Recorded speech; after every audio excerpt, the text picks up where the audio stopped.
Sebab dia macam baru lagi kan. Yalah. Raya ni dia macam tak sama. Raya memang tak sama. Sedih nak cakap. Tak patah tarik nafas. Sebab make up kan. So bulan 12 hari tu abah meninggal. So dia macam mengejutkan lah. Macam tak tahu nak cakap pun sedih.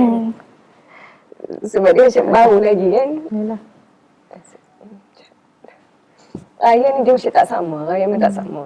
Jadi kalau Kak Mira ingat, ada tak pesanan terakhir dari arwah abah ke yang Kak Mira ingat sampai hari ni? Abah okey je dia sebab abah macam biasa mengejut. So macam tak ada lah macam abah pesan apa kan, okey je. Cuma kita lah macam tak boleh accept. Macam benda dah tak sama je sebelum ni. Yalah. Macam mana abah sebab memang tak sakit.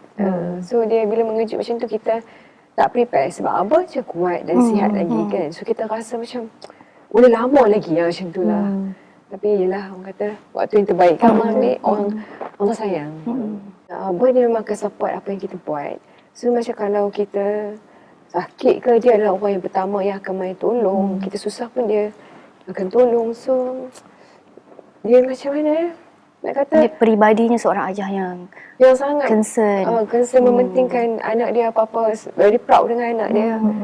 So kita pun sedih lah sebenarnya. Jadi Tak tahu tulang benda tak belakang. ada rasa macam selalunya kalau kita sakit kan Yalah. abah bila cari ustaz kita sakit. So abah kita lah selalu cari ustaz apa semua kan. Doa-doa baca-baca macam tu.